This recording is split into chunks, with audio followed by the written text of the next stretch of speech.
Oh, oh yeah, so exciting here.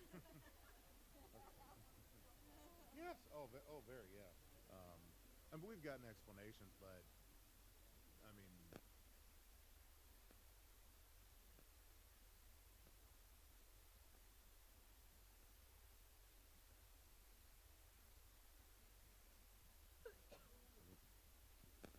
Okay, we're going to start the meeting now,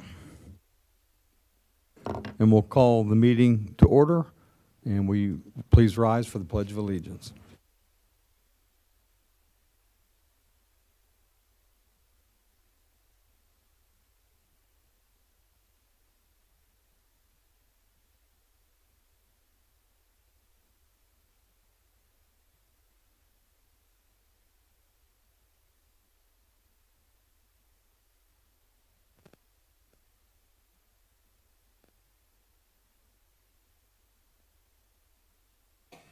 I'd like to welcome everyone tonight to our council meeting. Will you have a roll call, please? Farmer, Here. Henning, Here. Gorman, here. Merkel, Kelly, here, Bachman, Here. and Stevens. Here. And our first call to order tonight is our county recorder's office. Will you step forward and state your name and position for the record, please? Good evening. My name is Kate Baker. I'm the programs coordinator for Montgomery County Recorder Lori Kennedy. She wishes she could be here tonight, but I'm sorry she had another engagement. So I get to visit with you. Well, welcome. Thank you. Thank you for allowing me to come do this. This evening, I come to you and appeal to you. Has anybody heard that we have a deed fraud problem in the county? So you all have heard that. So Recorder Kennedy is taking strong stance against deed fraud. And so the request to you, before you and all the residents tonight is, please sign up. Do you guys all know what deed fraud is? So if someone falsely takes action against your mortgage or your deed, and they take your home from you with a false notary. In a stroke of a pen, your home could be gone. So with that, we're asking you to please sign up for the fraud alert program. In your folders is a carbon, if you still like paper. When you fill out the password, make sure it's at least 5 digits, and please make sure it's legible. In the program brochure, there's also a QR code to please sign up. COVID taught us all how to order food. Now we're using it to our advantage to sign up for deed fraud. So in the back of the brochure is our office, our contact information, our website, and our email. So if you have any questions, please let us know. We'll be happy to help you. The deed fraud, it is in all 88 counties in Montgomery County. So if you're from a different county, this is available. Just contact your recorder's office. It could just be under a different name. With that, signing up. So once you've signed up, it'll be on there until you take yourself off of notifications. We can notify you by mail, email, and Recorder Kennedy's bringing more technology to our office. We're hoping by the end of the year to have texting. She also implemented some other safe procedures. So before a property is transferred in a quitclaim deed, we open up all of our mail. We go over to the auditor's office and get all their mail. We open everything up. We pull out the quitclaim deed. We make sure the preparer's statement is correct. We make sure their marital status is correct. We make sure the addresses, the notary is secure with the Secretary of State. We also make sure that the notary stamp is not expired and they're in good standing with the state of Ohio. So we're doing all these checks. Once that's done, we take the auditor's papers back to them. They transfer the property. They bring it back to us. Then we record it, and the next day we mail everything out after it's been secure. Does anybody have questions about that? Okay. The other program that we have I would like to talk to you about is transfer on death. So does everybody know what transfer on death means? Upon your passing, the property go from you to whom you choose. So you're welcome to come into our office. We have papers on our website that you can print off at home. They're in our lobby. They're free. We have free notary. And for the first page is $39. The second page is about $9. So for less than $50, your house would have be transferred to your designated heirs. So why does this matter? Once you pass, the heir comes in, you'll file an affidavit saying that the person passed. And with that, we'll get a copy of the death certificate. Again, another recording fee for about $50.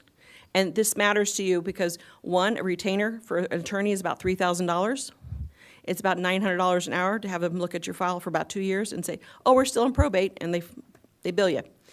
So for those 2 years while your property sits in probate, you're paying taxes, you're paying insurance, you're paying upkeep. So for about $100, it's a cost-effective way to get this item taken care of, and it's also can be used, this can be done in vehicles, so check with your Bureau of Motor Vehicles next time you go in. So our other program is a Veterans ID. Is there any veterans in the room? Thank you for your service and welcome home. I appreciate you. Recorder Kennedy, she appreciates you. We've done several outreach programs. We have one more date for outreach. It's November the 13th. It's in Spinning Hills, the VFW. I believe it's VFW, American Legion. And with that, in the county, we've reached out to vendors. They'll give you discounts once you make an ID. So what do you need for an ID? Please bring in your honorable discharge DD-214. We'll record that for you for free. You'll be given an ID. And on the bottom right-hand corner is an instrument number. Why does that instrument number matter? Excuse me. Because once the person's getting ready for the funeral, the family can take that ID out, hand it to the funeral director. They can look up the DD-214 that's been recorded, verify this individual's a veteran, and even in death, the veteran has benefits. They can have a free headstone. Do you want to be buried at the VA? And usually there's a death benefit to the family. So this is a very powerful instrument, and please make sure that you come in and get it, or encourage your loved ones to come in and get a veteran's ID. Do you guys have any questions for that? Okay, again, thank you, Mayor Stevens, for allowing me to speak to you. Recorder Kennedy would also like everyone to enroll in our programs. Please share this information with your family, your neighbors, your contacts, and on your social media platforms. And we're also asking Clayton to please enroll your properties in our fan program to protect you guys. Anything else? Any questions or comments? Okay. Well, Okay. thank you so much for coming in. Thank you so much. I appreciate you. Have a great Sure. night. Thank you. Thank you.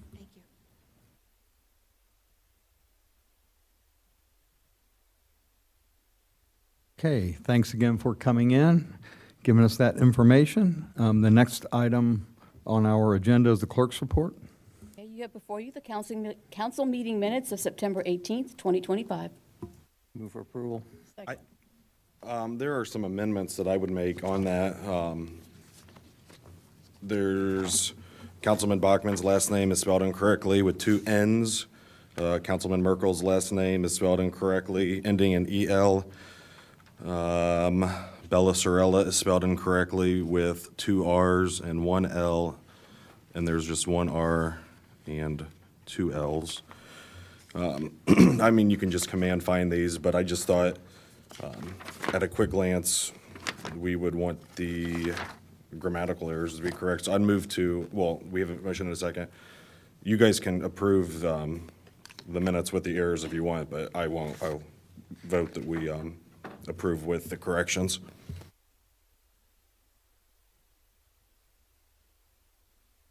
So is there a motion to approve the clerk's report with the amendments that Mr. Henning mentioned? Motion to approve with amendments. Second.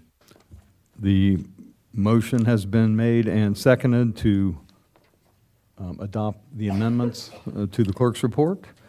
All in favor? Aye. All opposed? Oh, yeah. We'll have a roll call. Yeah, we'll have a roll call, please. Mr. Farmer? Yes. Henning? Yes. Gorman? Merkel? Yes. Kelly? Yes. Bachman? Yes. And Stevens. Yes. So let the record show that that was unanimous with 1 abstention. Excuse me. Okay, the next item is old business, which we have none tonight. The next item on our agenda is new business, and we have 2 ordinances. Will you read the first ordinance, please? Ordinance O07-2509, an ordinance adopting and modifying the Planning Commission's recommendation to approve the final development plan of DDC Management, LLC, with specified conditions submitted for property located near the intersection of Westbrook Road and Union Road and bearing parcel ID number M60-03207-0023, comprised of 37.098 acres within the city of Clayton, Ohio. I'll move for approval. Oh, I'm sorry. It was tabled. Yeah, Move to table. Both of them were tabled, so I think they need to do a motion to take from the table, each one of them. Yeah. Move to untable. Second. Motion has been made by Mr. Merkel to untable the first ordinance, second by Mr. Farmer. All in favor? Aye. All opposed? Abstain. Okay, can we have a roll call on that, please? Farmer? Yes. Henning? No.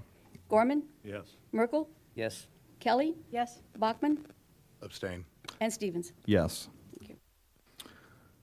So we are off the table. Is there a motion on the ordinance?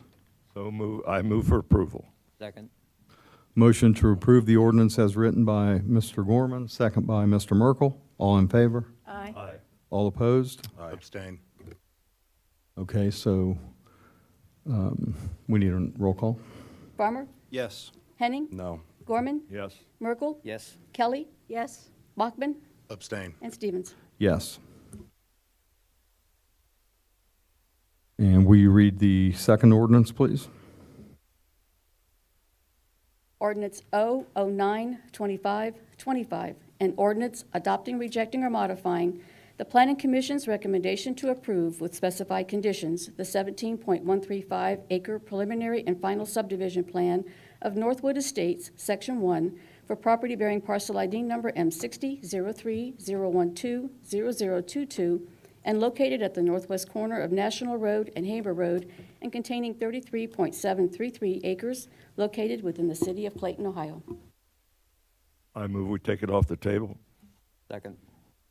Motion has been made by Mr. Gorman to take the ordinance off the table, seconded by Mr. Merkel. All in favor? Aye. All opposed? Aye. And will you have a roll call, please? Farmer? Yes. Henning? No. Gorman? Yes. Merkel? Yes. Kelly? Yes. Bachman? Yes. And Stevens. Yes. I'll make a motion to approve the ordinance. I did have a few new questions for the developer, if I could ask him those questions. Would that be all right? That'd be okay.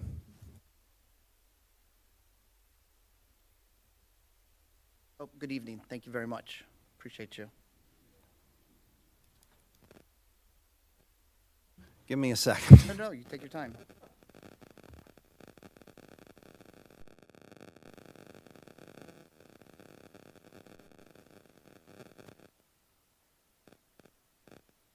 Yeah, Mr. Oakes, I was wondering if you and your engineer had a chance to review the August 18th letter from Kleiners Group about, in the grading plan, where it said, grading creates large areas of ponding in the rear yards between, hold on here. Grading creates large areas of ponding in the rear yards between Soar Way and Bolt Court during large storm events due to insufficient grading. Offer proper flooding route channel to be creating. Grading does not appear to be sufficient to provide the typical ditch section. 3 is provided through side yards, sites 34 and 35, et cetera. I think there is a concern about the ponding at the entrance of the Platte and Haber Road, that there would be, So my apologies, I haven't seen that, but I did get a chance to speak with my engineer regarding the drainage. And so, we're we're very confident that, when you look at the grading and the area that they take from, right now today, it just sheet flows off of the farm fields, and that's the low spot, so it's definitely going there and collecting there. With our detention basin, which I believe the engineer from the cities looked at and said, it's very conservative. So we've actually oversized that to pick up more water. We've looked at the water capacity that we're, from the area we're collecting. And then on top of that, we have to put another, what they call footboard. In additional, it's like a safety factor to cover even more. So we've looked at it. We're very confident that we're going to make the situation that's there today much better, if not fix it. I think my other big concern was with wells that Yes. are in the surrounding area. I did ask, a resident did check for me on the depth, and the depth isn't 75 to 100 feet, it's about 40 to 60. And I didn't know if your engineer had worked with the city's contract engineer to talk about potential impacts of those wells from messing with the bedrock. So it's a good question. It's a tough question to really get a good answer because like I mentioned at the last meeting, we're going down at our deepest about 15 feet. The majority of our sites in that 10 to 12-foot range for the deepest, which is sanitary. Our building foundations are going to be much higher than that.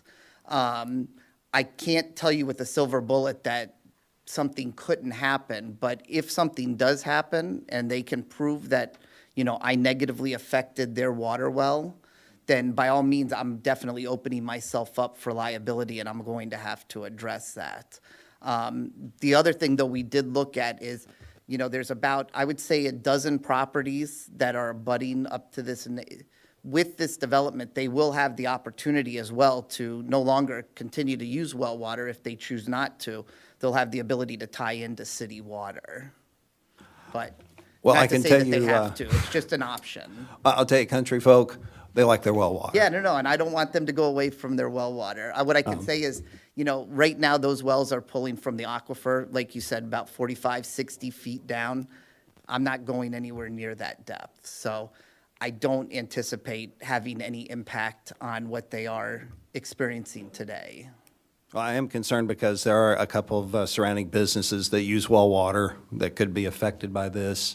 And like I said, even if the hookup was free, I think my experience has been, especially living in North Clayton, in the mid-2000s, we had an opportunity to get city water, and our council rep, who was my neighbor at the time, he talked to every single person on that street, and every single person said, no thanks. So I'm just saying there's a pretty tall No, fence your there. point is very well taken, and, the last thing I want to do, it's very important to me to be a good neighbor to all of the residents, and I don't want to ever negatively detract from what they've got going on. I'm hopeful that when this is done, they're going to say, man, I'm glad that came here, I'm glad I have these new homes, and it's better for not just the area, but for Clayton as a whole. So the last thing I want to do is negatively impact anybody either. But it's well taken, thank you. Thank Before you, you- sir. Oh, Since yes. he asked a question, I got a couple. But keep them short. No, please. I like to talk, so it's good. No, these will be short, I promise. Was asked about the depth of the high-pressure gas line. You know what the approximate depth is of that line? I want to say it's about 3 to 4 feet, if I'm not mistaken. We did extensive potholing and survey shots and worked with the gas company to date. Well, I've also been concerned of, if you need to run water lines, sewer, and, everything else through that platted area, running it back and forth underneath, presumably underneath that gas line, right? Correct. We're looking to only cross it in one area because it is very expensive. They will have representatives on site, and we will only be crossing in one location because we don't. They're very touchy about their gas lines, so they will have a representative on site while we're out there, and we'll have the city inspector and we'll have our team of contractors to make sure it's already been brought up. There's a number of permits that have gone out for it, so it's a hot button issue. And the other question it was touched on the last time around, but deals with the need to excavate if you actually have to get into the bedrock. And you said you were not going to be doing blasting. Correct. But I believe the geotech description defined or saying hydraulic equipment in terms of being used to essentially dig in and excavate those areas where it's tough. So essentially that would be the highest level or the most severe type apparatus you'd be bringing in order to do excavating. Hopefully, if we do encounter rock, which, like I said, we're expecting on that one front cul-de-sac to be in it for about around a foot to a foot and a half at the worst case, but then we get out of it and we don't anticipate it. But if we do, hopefully the rock's soft enough, and it's what they call shale, that we're able to just rip it up and dig it with the backhoe. If not, the most extensive thing that we would bring in would be called what's a rock wheel. But I don't anticipate, we ran into some rock over at Wanger Village, so I'm assuming it's similar to that. We were just able to rip it with the bucket and get through it. So your point's well taken. Zero blasting, we won't be, and we couldn't do that without city approval, which we know we're not going to get, nor do we Yeah, want to do. I don't think that ever happened here. Yeah, nor do we ever want to do, and we're confident that we'll be able to hopefully get out of it as quickly as possible and minimize any impact. And none of those homes will have basements, right? No, most of them could have basements. They could have basements, Yeah. even with the ground that's Basements over will be there? an option. Okay. I don't anticipate it based on the geotech borings, because typically the house, it will have 8 to 9 foot basements. It'll sit out of the ground about 3 feet, so they'll be only going into the ground, worst case, 6 feet. And none of those borings showed rock at that depth. And your service lines have to be below the basement level. The sanitary is the deepest. That's that's the only portion we anticipate hitting rock at You're this time. talking about the basement depth. I'm saying your sanitary lines would be beneath the Yeah, that's foundation. going to be anywhere from, typical sanitary depth on this is about 11 to 15 feet. Good questions, though. Thank you. Okay, thank you. Thank you very much. Appreciate it. I want to go back one more thing. The traffic, well, I don't know, Mr. Oaks, if you can answer this. It's going back to the traffic study from '22. Looked like it was done July of '22. I know COVID was still going on then. I think there's probably less traffic. I know, just from personal experience, having to deal with some folks who had COVID at that time. So I guess my question is, maybe Ellen can answer it, was what, I know adjustments were made on that for up to today. I'm curious what those were to account for the increased traffic, because I know the traffic has increased on that road and in that intersection since this was done. I may defer to the city's engineer for that one on what they requested and required. So, Unfortunately, he's not here tonight, so my apologies. I will get you an answer for that, though. I'd appreciate I it. don't have it now, but I will get you one. Okay, Thank you. are we officially off the table? Okay, is there a motion on the ordinance as written? I'll move to approve. Second. Motion to approve the ordinance as written by Mr. Gorman, second by Mr. Bachman. All in favor? Aye. All opposed? Aye. And will you have a roll call, please? Farmer? No. Henning? No. Gorman? Yes. Merkel? Yes. Kelly? Yes. Bachman? Yes. And Stevens? Yes. Okay, the ordinance passes. And that's it for the ordinances tonight, and we have 2 resolutions tonight. Resolution R 10-2572, a resolution authorizing the city manager to accept the renewal policy from the Public Entities Pool of Ohio, PEP, and Burnham and Flower Insurance Group for property, casualty, and liability insurance coverage. Move for approval? Second. Motion to approve the resolution as written by Mr. Henning, second by Mr. Gorman. All in favor? Aye. All opposed? Okay, let the record show that the resolution was passed unanimously. And will you read the second excuse me, second resolution, please?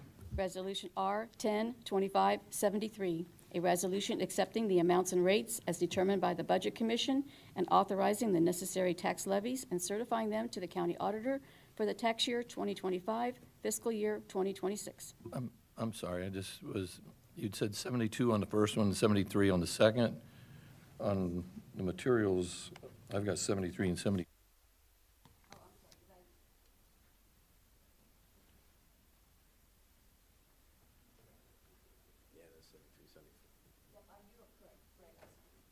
You are correct. I'll fix that.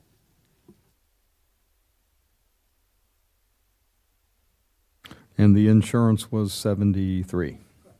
Okay. Kevin? Yeah, this is just certifying our property taxes from the county. It is, like I said, most of ours are all capped.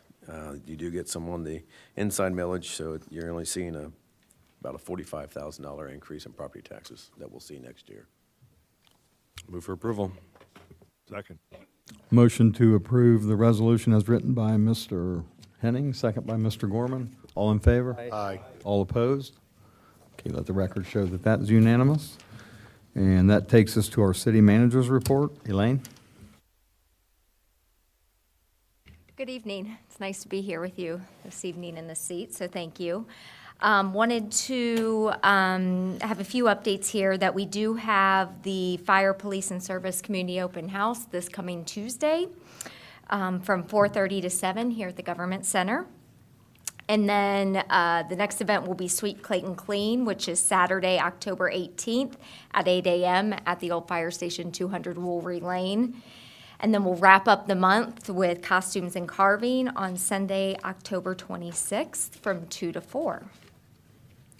We also, you have at your desk this evening, our Clayton Living newsletter that was actually mailed out early, so it should be arriving, some people have received them in their mailboxes, but they should be arriving this week to early next week.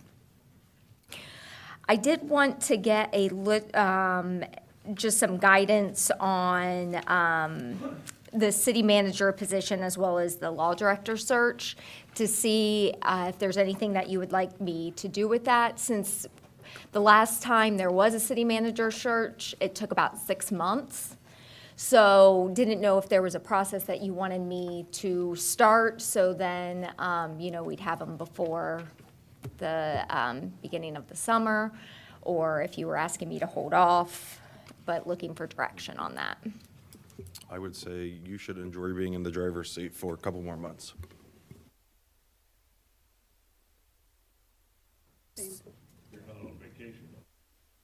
I will try not to be. I will Unless you try have the not to. time, then you can use it. I do have the time, but definitely want to get things done around here. So then I will just wait to hear from you all on direction on how you want me to proceed with that when the time comes.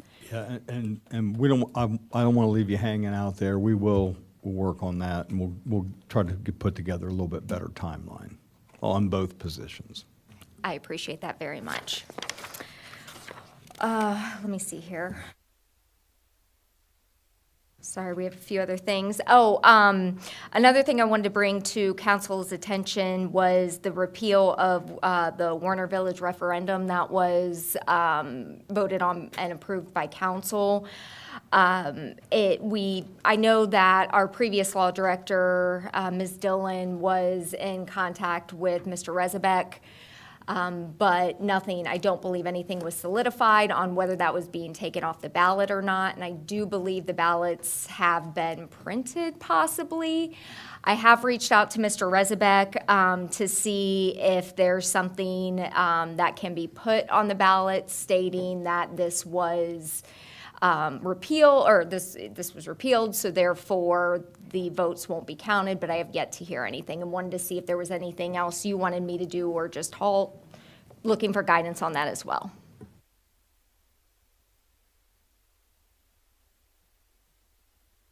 And we can come back to it. Any comment? We just thought it was off the ballot. Which we haven't had confirmation of that yet. So I will proceed to see what can be done or where we are with that process. So usually, if a candidate were to withdraw before election and after the ballots are prepared, they place a sign at the polling location saying any votes cast for that measure will not move forward towards tabulation due to whatever the measure, they'll reference the measure that we did here versus Betty Buckeye saying that she withdrew. So I would assume that's what would happen since military ballots did go out September 19th. Okay, I'll try to get confirmation on that. I appreciate the insight very much. Finally, we do have some TIFs coming up. I know we had the presentation this evening, but we do have some developers who are looking for TIFs that will be on council's agenda upcoming. So just kind of wanted to give you a heads up on that. Also, I'd like to bring up first, Service Director Randy Sanders, if you don't mind coming up, he has some great news for you all.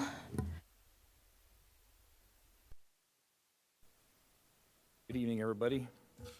I got the good news for a change. We don't get it often. I was contacted about 4 months ago by a person at ODOT that said that there was some additional benefits out there that could be possibly applied for. They call it the Alternative Special Solicitation Funds. And since we were so short on as we get these grants for Hoke and 48, and both these projects are coming up next year, and they're both very important to us. For all of you who sat on the active transportation plan, you remember that those two projects at Hoke and Main Street came to the top as what we need to really concentrate on. And we actually had started this process clear back in 2019, and of course, costs went crazy after that. So now we're sitting at, I think Hoke was sitting at about close to 4 million. 3.72 million is the new estimate for Hoke Road.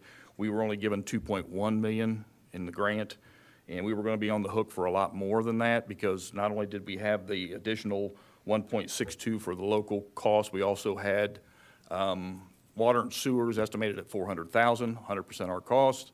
Right now at real estate, we're at 700,000 just to purchase the real estate for that. We're getting commercial values out there. I think Greg is well aware of what's coming down the pike. There's one property owner that's not happy, so that one will probably go to court at some point in time.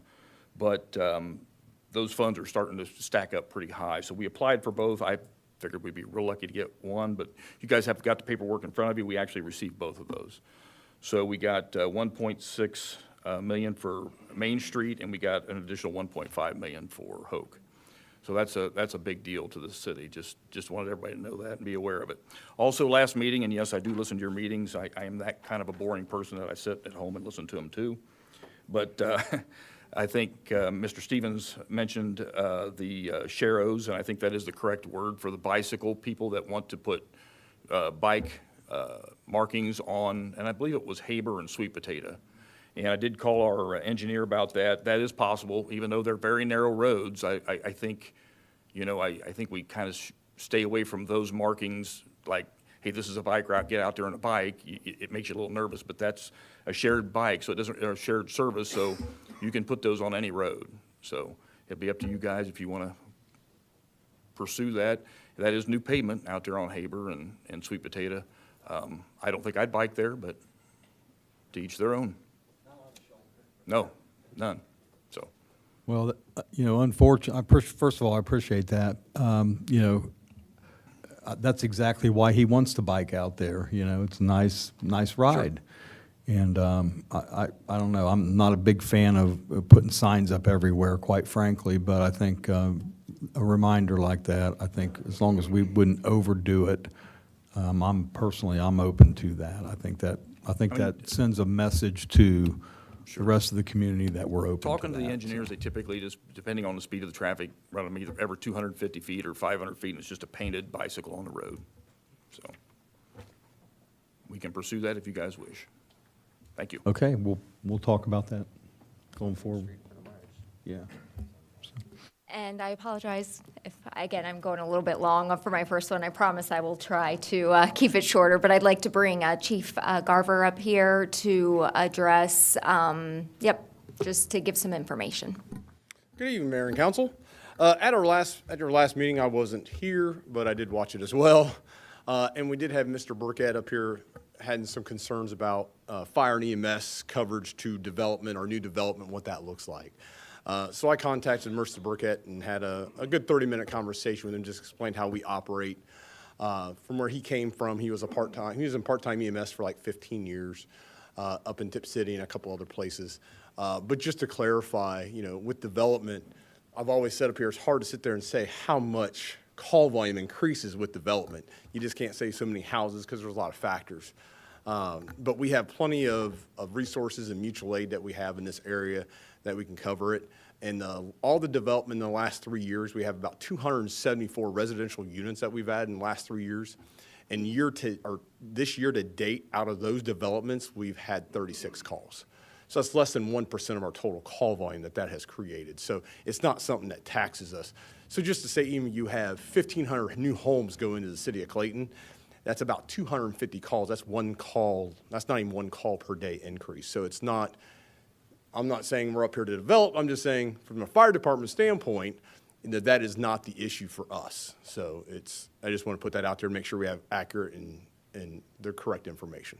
And I'll take any questions from council on that. Any questions or comments for Chief? Thank you. Okay, thank you, sir. That it? I will rest there, thank you. That's all right.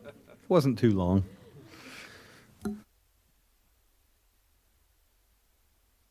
Okay, we're going to go to visitors' comments, and I have the visitors log here, and I'm going to read everyone's name, just like every week. And if you want to speak, you come up, and please give your name and address for the record. If you don't want to speak, that's fine. And if you've changed your mind either way since you signed in, that's okay too. So we'll start off with Paulette Farmer. Earl Harlemer? Since I skipped you last week. Sorry.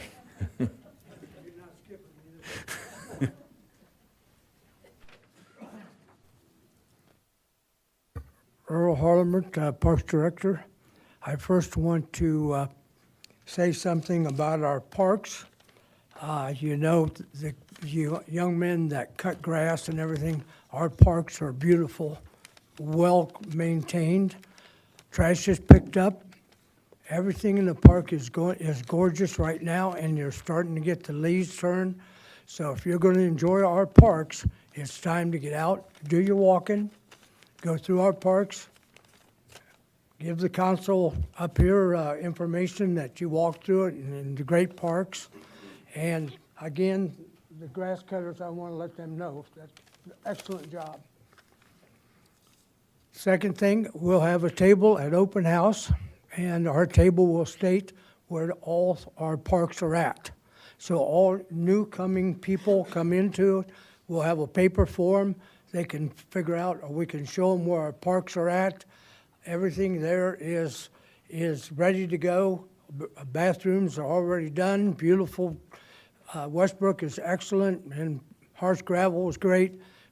Unfortunate, our park at the end of our street is not, but it's not a big park, but it's got a handicap section in our park. So if you have a handicapped person, you can take them and they can sit in the chairs and they can rock and they can even sit in their, they got a baby seat for babies and everything in our park. Excellent chance to get out. Beautiful weather, no rain for too long, but anyhow, our parks are ready for everybody to go. The last thing is Pumpkin Patch. I just got my first copy of Pumpkin Patch. It's a free time. It's at Meadowbrook, and what we do is we have a donation of pumpkins.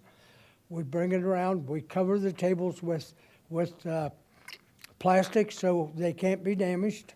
And we have the family. You may have a father, mother, and 2 kids, or 1 kid, 3 kids, or 9 kids around the table. And we have all the tools. They will carve the pumpkin, and when they're done, we'll judge the pumpkins. And and all that's done, and everything there is for the convenience and for the pleasure of the people of Clayton. Please come, carve your pumpkin. I'm not a judge, so I don't have to worry about it. But please come and enjoy the idea of what we're trying to do at Meadowbrook. We're trying to increase Meadowbrook. Have you come in and look at it? You never know. You might want to get remarried again at Meadowbrook. Or maybe not. But anyhow,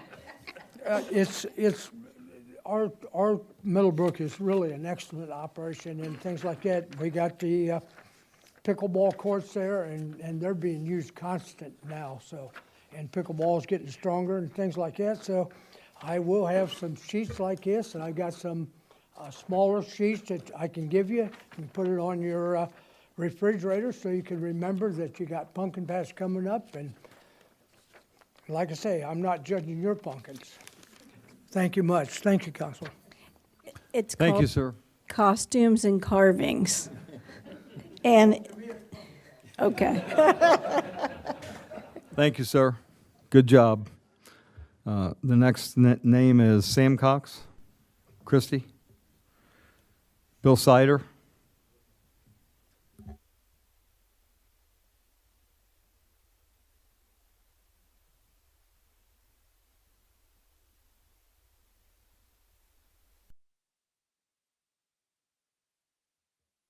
I thought so. I'm starting to understand this.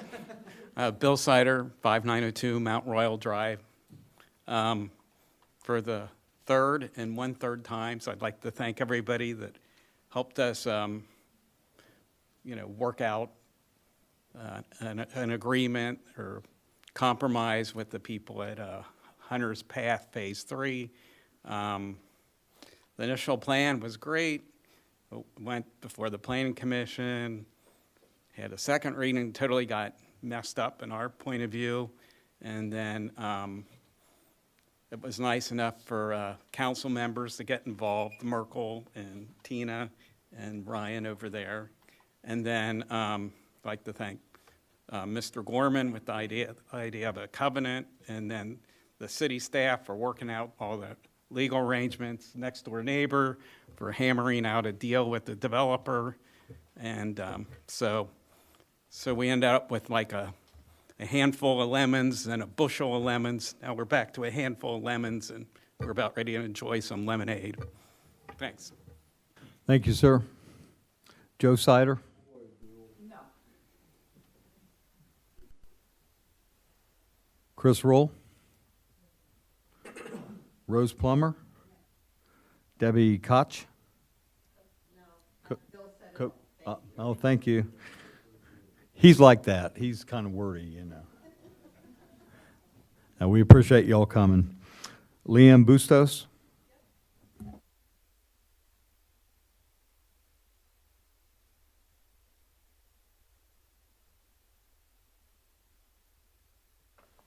Leanne Bustos, 9240 Haber Road. First off, I just want to tell you, I wish you would listen to the visitor comments before you voted.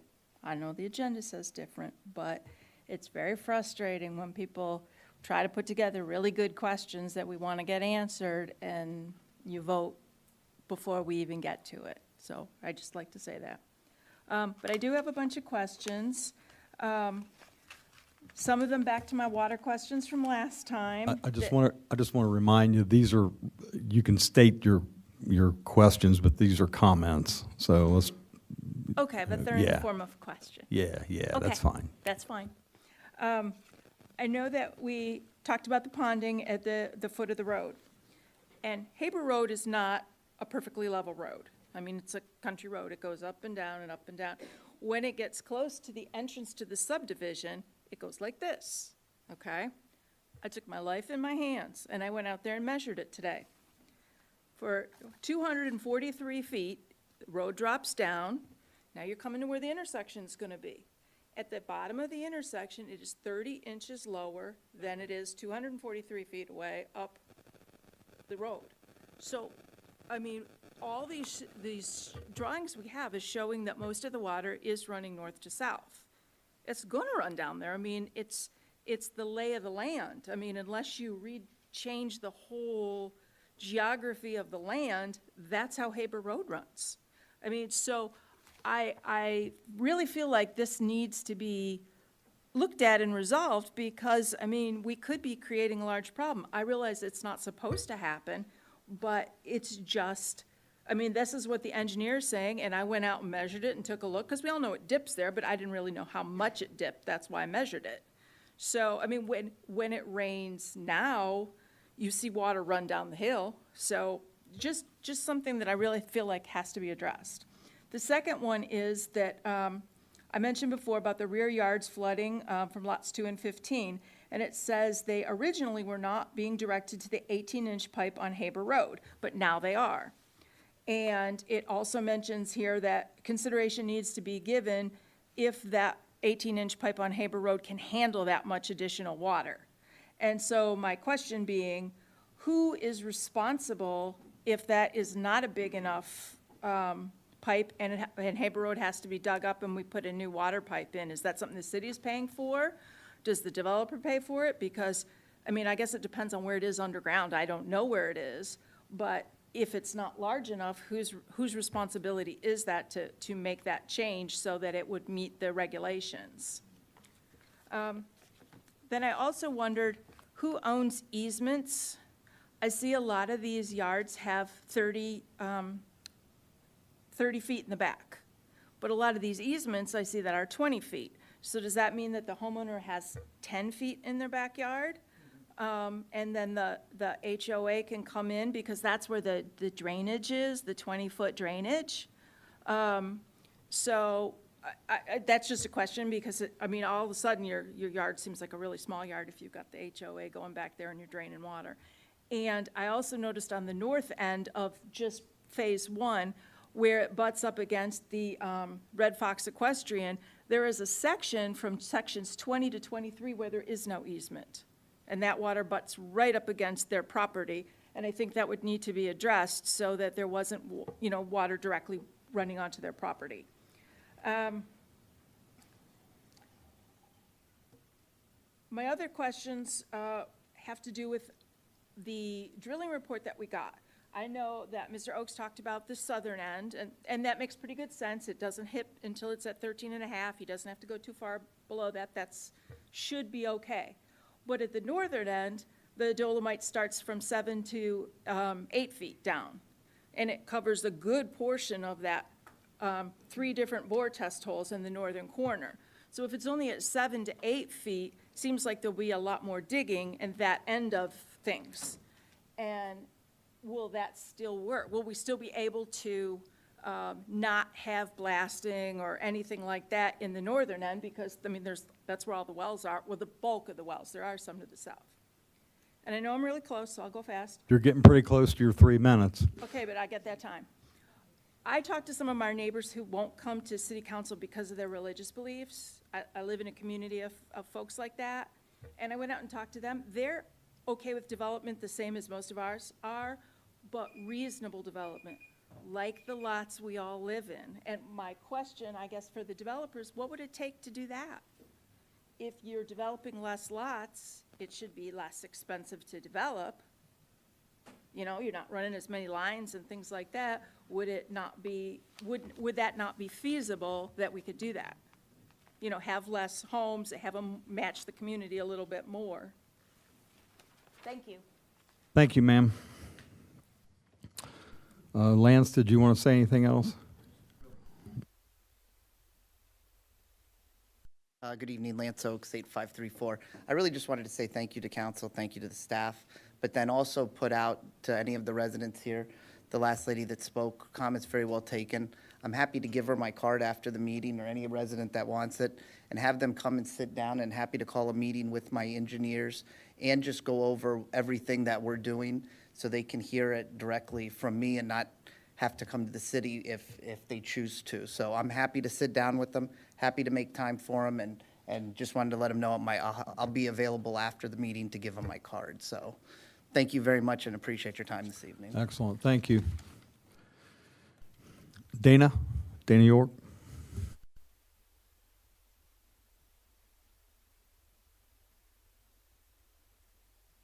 Dana York, 10635 Haber Road, Inglewood, but Clayton. 2 things. I know it was brought up one meeting, the flashing light on Old Salem for Northmore Elementary. The city of Inglewood has said that they would pay for half of a light if we covered the other half. I know it was brought up at one point, but then it kind of fell off the radar.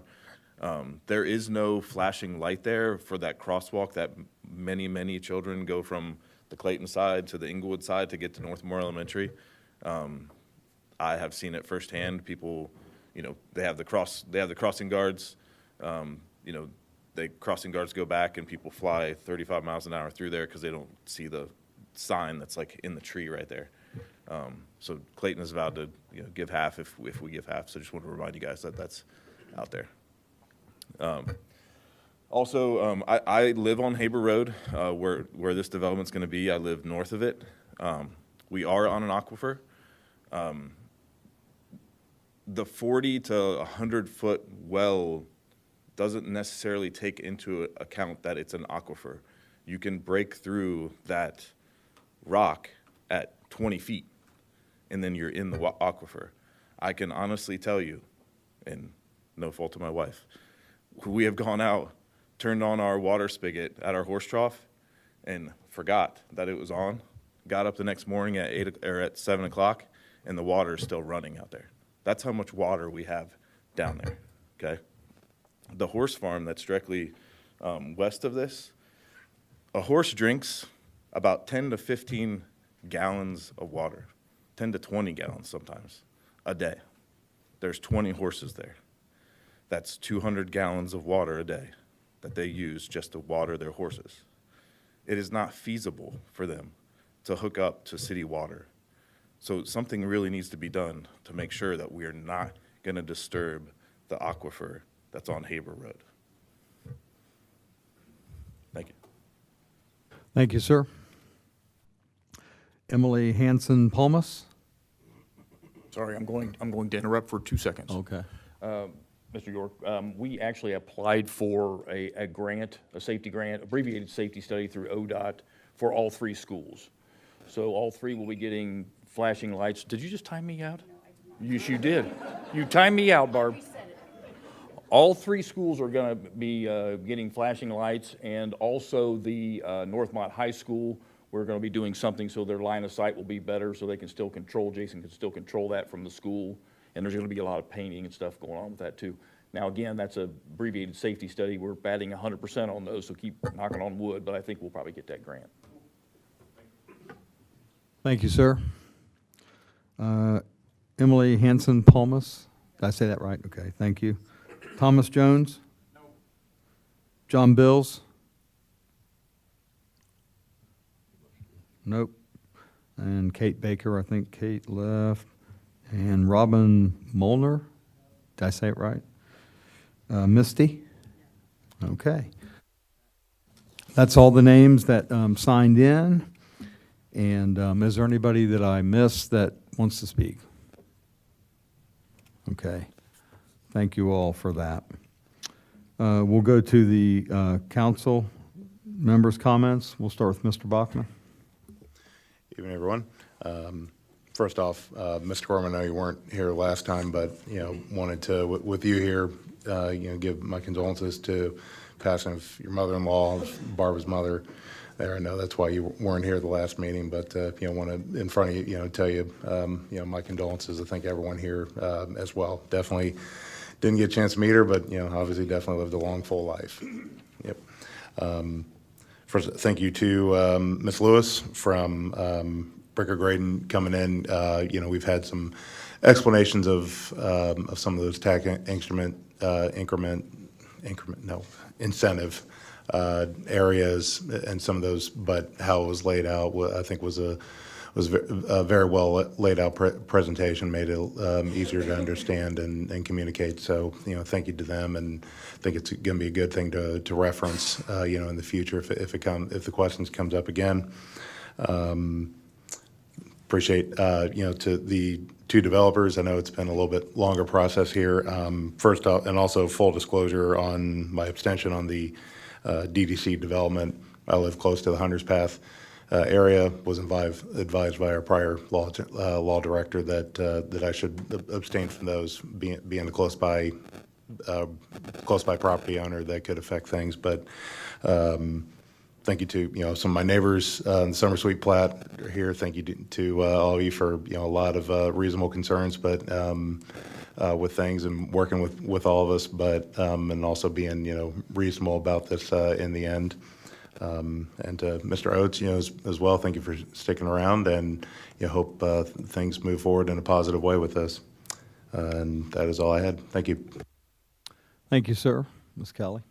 I'd like to formally congratulate Elaine for her first meeting up here.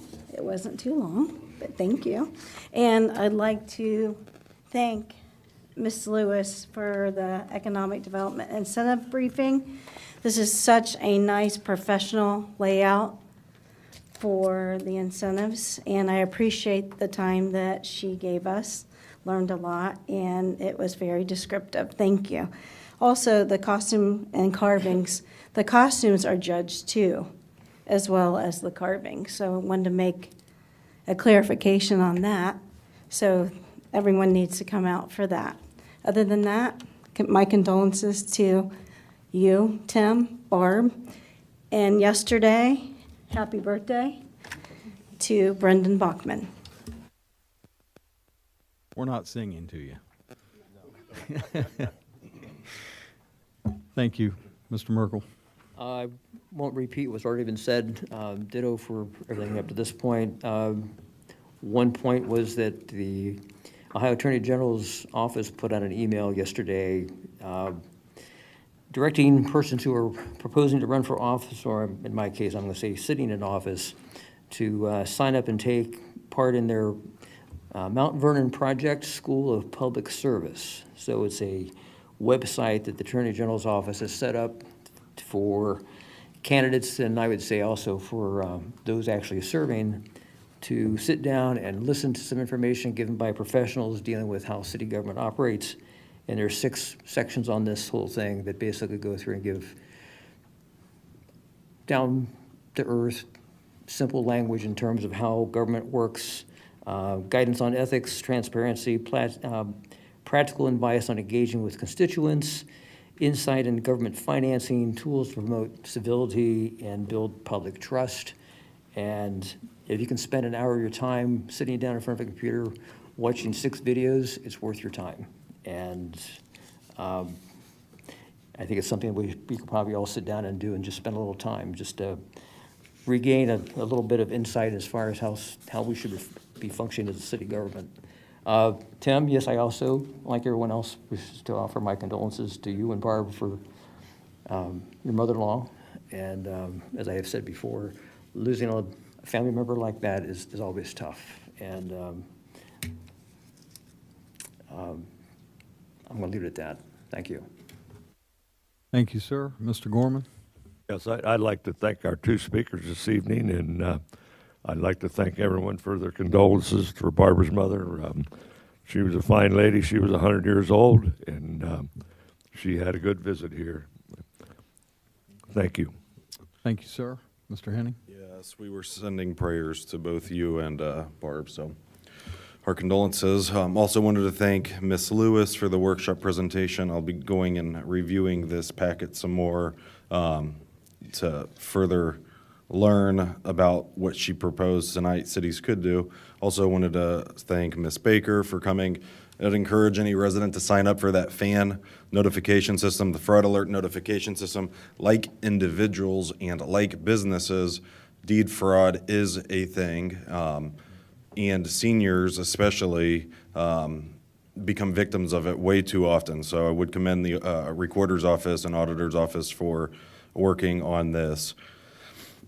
I wanted to thank Leanne for also mentioning your comment on the record tonight. Obviously, that's an important concern. I didn't realize the difference from where you stood to the intersection, so that was interesting to hear, and I thank you for going out and doing that for us. We're excited for the fire open house on Tuesday, and it wasn't in the meeting minutes from last week, but I just would add it now. It was stated in the minutes that a council member knew how others were going to vote, so I would once again say there is some type of caucusing that goes on prior to a meeting, because I wasn't asked how I was going to vote, and this individual stated on the record he knew how everybody was going to vote. So that's all I have. Thank you. Thank you, sir. Mr. Farmer? Tim, I don't want to be the only one to not acknowledge the loss of your mother-in-law. My sincere condolences. If there's anything I can do for you during this time, please let me know. So, just want to jump to Ms. Lewis's briefing, Air Force coming through their presentation on particularly the TIF stuff. Chart 29, she left it with 2 questions. How will the TIF impact the school district? How will the TIF impact other taxing entities? As I actually happened to do a little research on that question I'd like to share with you. Can we present those charts? And I'll just go to the podium so I don't have to keep holding my finger down. That's fine. We had, Mr. Farmer had brought this up actually at the last meeting, and I agreed that it would be appropriate to let him speak to this. Thanks. I'm Ryan Farmer. I sit in that chair right there. So, all right. I'm not going to go through the method that I used for this, but is it not on? It's on. I just need to eat it. All right. So I'm not going to bore you with the method I used for this, but Mr. Schweitzer can verify that we went back and forth a few times. We had some actual numbers came in our TIFs, and I used that to extrapolate with some with a baseline, some modest growth, made some assumptions. He thought it was all reasonable, so this is not necessarily to sway you one way or the other, but to let you know if things continue to go the way they go, this is where we could end up in 10 to 30 years. So, where's the button? Just the top? Okay. Oh, all right. Okay, so I always throw the questions I'm trying to answer up front, the impact on the schools, is there an impact on our police, fire, and EMS? And what's the accumulated amount of funds you could see in the TIF at the end of their term? I did ask Ms. Lewis about what's redirected to TIFs, and those are all the things in our property taxes that go to the TIF fund. Anything that's a bond or debt is not authorized to go into that TIF and is paid off with the regular property taxes. So when I looked at the school impacts, what I did was look at that difference that is lost from populating that TIF fund on behalf of the schools, that 75% that Ms. Lewis talked about. So during that first 10 years in Hunter's Path, it's using that 75-25 proportion, that in the end of that, the school will have lost 1.2 to 1.4 million to the TIF because of how it was funded. Winger Village is a little less, about 800-900K, approaching $1 million during that time. So when you add those up, the total, it's $2 to $2.5 million over 10 years that the school loses to these TIFs. And then Grand Traditions, they get, it's called a non-school TIF. The schools aren't affected on how they're funded through that one. Police, fire, and EMS impacts, I also brought this up with Ms. Lewis, that the baseline property, that pays normal property taxes like everything else. So you got the improvement, everything you build on that property is taxed, goes to the TIF fund, but then the baseline, think of this, that open land you built on, that's where you would get your police and fire, because I showed in the previous chart here that police and fire levies get redirected to the TIF fund. So that improvement is not paying on police and fire, but you are paying on it on the baseline. So think of, as an example, the Northwoods Estates land. Right now they pay $1,355 in property tax for the entire land. So once it's developed, that's how much will continue to be paid over each year. So imagine all those houses, but they're paying that amount towards police and fire. So bottom line is police and fire EMS for those areas will receive much less because of the residential TIF setup. Accumulated TIF funds at the end, if things continue to go over the 30 years, the infrastructure costs from working with Kevin is capped, so there's a certain amount that gets paid once that's paid off. And what I found was it gets paid off in 10 to 12 years. And then beyond that, so think about these 30-year ones, years 13 to 30, you're populating that fund. It just keeps accumulating. So with Grand Traditions, if that happens, you could see anywhere from $2.5 to $4.5 million sitting there at the end of that TIF period. So, and that's money that's fenced in, can only be used on that property. So the city can't use that. Same thing with Hunter's Path. It's pretty much about the same as it worked out, that you'll anywhere from 2.5 to 4.5. So the bottom number there is if you assume zero growth, but we know that's not going to happen. There's going to be some kind of growth. The top number is, I assumed, a 2% growth, which is really conservative. So beyond that, with Winger Village, I found interesting at the end of the 10-year term that the infrastructure cost still isn't completely paid off. So its TIF balance is zero. So you could have across those two TIFs, you could have $10 million accumulating. And I'm just sharing that with you as a matter of fact. You know, we are Clayton. We're not a big city with a lot of business, and tying up money like that leaves me concerned about financial viability in the future for the city. And that's all I wanted to share with you, and it's for you to consider. Thanks. And that will end my comments for the evening. Okay, thank you, sir.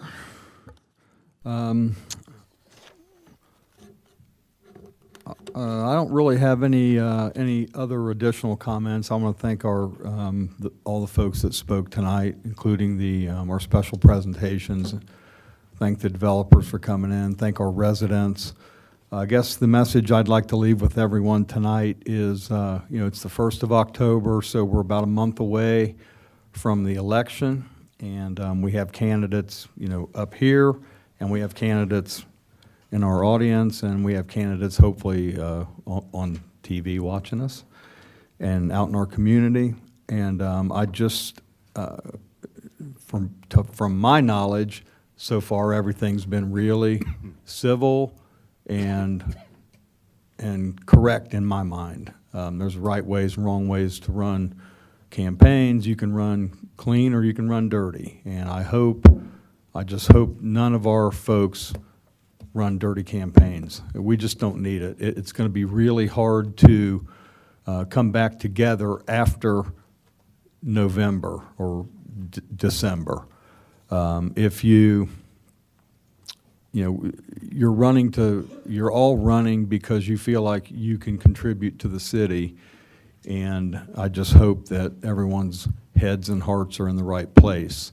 I wish luck to everybody. It was when I decided to first, get into this stuff, I didn't know much about it. You learn pretty quickly, and it's very important to me that our city appear to be united as we can be to the outside world. I've got to tell you, sometimes it's been shaky over the last couple months, but it's up to everyone in this room and beyond to pull ourselves back together, because it's a great place to live. We have tons of potential out there. Everybody has their own idea about what that potential means, but there's tons of potential for our city, way, way more than most cities. So let's not waste it, and let's not make ourselves look bad. Let's try to hold our heads up and run the best campaign, the best city that we can. So that's all I have to say. I want to say thanks to everyone for coming out tonight, everyone participating and engaging. Do we need an executive session? Elaine, are we set for an executive tonight? Yeah, so that's going to conclude my comments, and we are set for a short executive session, so I guess we'll ask. Move for an executive session. Yeah, we'll move for And I was going to say, I believe one of them is to discuss employment and maybe compensation of personnel, and the other would be for discussion of pending litigation. Okay. Move for executive session for personnel and litigation. Second. Employment and compensation of personnel. Employment, compensation, and personnel. Okay. Okay, it's been properly motioned by Mr. Henning, second by Mr. Gorman, to go into executive session. Can we have a roll call, please? Farmer? Yes. Henning? Yes. Gorman? Merkel? Yes. Kelly? Yes. Bachman? Yes. And Stevens. Yes.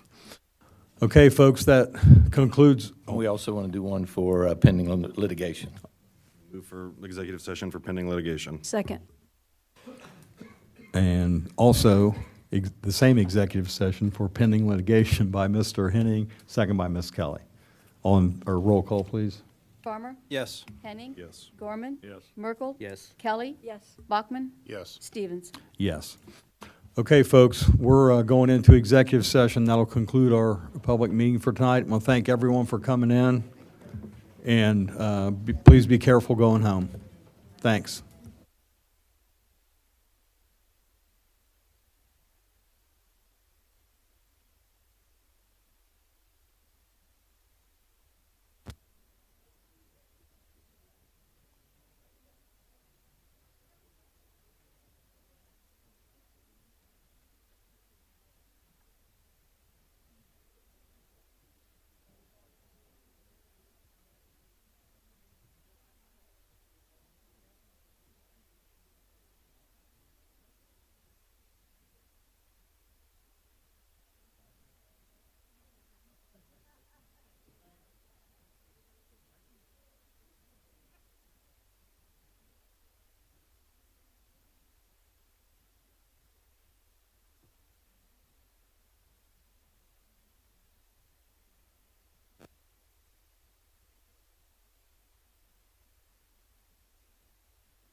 come here. Again, it's still, They're gonna, it is they're gonna just, see I me mean, smoking it a, is they're gonna see me smoking a brisket. It is one crazy twist after another. I can put everything together for you just to give you a timeline if you want to see with where we are. But right now, basically, BZA has, had their hearing with Sandy Green and her, attorney, Oxley, and it upheld that the zoning has been revoked. So now we're just kind of waiting on that appeal. Pressure on the landlord. Yep, That's the key. yep. You know, she can stay there. Because, I mean, she's also been cited by our police too, because all the dogs got out one day, so, and then there was a vicious dog with that too, because it was, one of the, employees, but the employee was mad because she never got paid. It's worse than a soap opera. But, But we're talking 40 dogs. You would think 40 that would dogs. be animal cruelty. yeah, but then she had to get the license, that was part of it, that she had to license all of her dogs, but she doesn't want to be a large breeder. Because we said that if she did do that, then she could go through the process, but, so I will get you, if you want, the whole timeline of that saga. No, she doesn't want the large breed kennel license, so she went through the kennel, she went to get her licensure, but doesn't want the one that has to basically have the state license, the one she needs, to be a large, because she doesn't want to be known as a large breeder, she wants to be known as a backyard breeder. Well, we don't want a lot of things. No. For a large breeder, Yep. that's okay. It quacks like a duck, walks like a duck, isn't that what the, yeah. So that's kind of up where we are with, that. Okay. Yeah, just keep us Yep. informed, because we don't definitely want that here. Yeah, so. Okay. Okay. Is there a motion to adjourn the executive session? Yep. Second. I move we adjourn the meeting. You have to bring Barb back in. Oh, yeah, Barb needs to be here. I don't think we ever No, moved to get out of executive. no, we didn't. Barb's back there. Saying we need PETA here. Well, I mean, animal cruelty. Well, there's animal, yeah, you know who kills the most dogs in this country, or someone knows is them. Probably Yeah, they them. might, yeah. Probably them. That's a whole cottage industry anyway. Oh, God, yeah. Yeah, I didn't know. I just said what? People move around, they they find a cheap, you think per square foot of that, of what there is for something like that, and then the outdoor, yeah. That might be something down the road. The city might need to acquire. Fellows was great there forever, but after them, Yeah, it's been hard. yeah. Ready? Okay, we're back in back from executive session. I'll move to adjourn. Second. Go back. Yeah, is there, Okay, I move we go back into regular session. Second. motion has been properly made to go back into regular session by Mr. Gorman, second by Mr. Merkel. All in favor? Aye. All opposed? I Okay. move to adjourn. Second.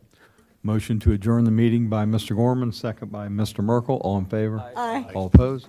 Okay, we are adjourned. Thanks all.